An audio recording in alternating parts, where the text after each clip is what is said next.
Children as young as 18 months prefer gender-specific toys, claims study. Of course, this is something we already knew. We know that day-old baby girls will stare longer at a face than a mechanical object, and it's the opposite for boys. So we know that boys are more thing-orientated, girls are more people-orientated. Toy manufacturers tend to promote gender-specific toys. For a reason, a study aimed to find out if children really prefer gendered toys. Results showed a strong preference for toys typed to the child's gender, but the youngest girls had the strongest preference for girl toys. With Christmas on the horizon, choosing what gifts to give can present a huge challenge. Well, it gets even more difficult when you're choosing something for a child that they don't actually want. So they asked the question, are toys being aimed specifically at boys or girls sexist? Writing for The Conversation, Brenda Todd, senior lecturer in psychology at City University of London, explains how children reacted to gendered toys as part of a study. All of this social justice that has managed to creep into academia and now into the corporate world and into politics, we now have to drop all this and go back to what we already knew. She claims that children as young as 18 months, the age at which they are just learning to speak, prefer gender-specific toys. Hardly a surprise. While older children are all too ready to say what they want, choosing for very young children can be tricky. Should you stick with the traditional choices, a truck for a boy and a doll for a girl? If in doubt, probably yes. Or should you challenge the stereotypes? What, to make a political statement? This is fucking retarded.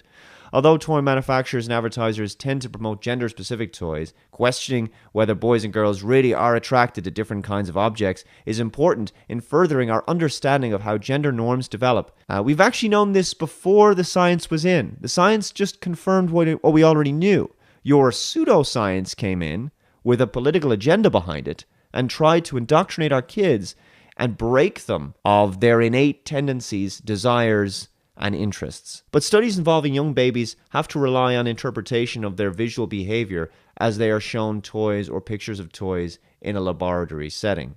So in our research conducted in collaboration with the University College London, we aim to discover which gender-type toys very young girls and boys actually want to play with. We studied infants and children aged between 9 months and 32 months. Our final lineup included a digger, car, and ball with the boys in mind, and a doll, cooking pot, and pink teddy as the girl toys. The toys were arranged in a semicircle 1 meter away from the child, so they needed to move independently to make their selections. We then recorded the times each child played with each toy. Results from the 47 girls and 54 boys who took part in the study showed an overwhelming and highly significant preference for toys typed to the child's gender. Case closed. This is the reason why men tend to go into STEM and ladies tend to go into psychology, childcare, nursing, teaching.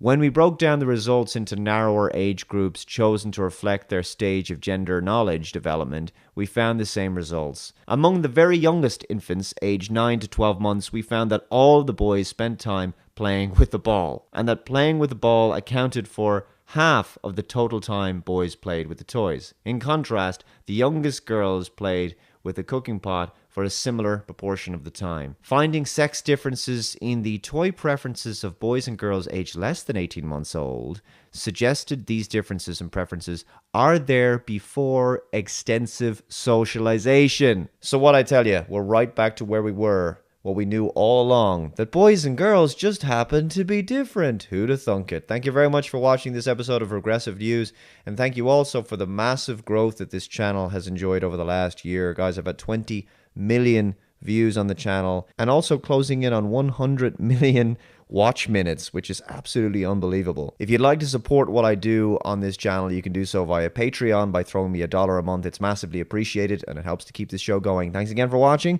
and I'll see you next time. Bye-bye.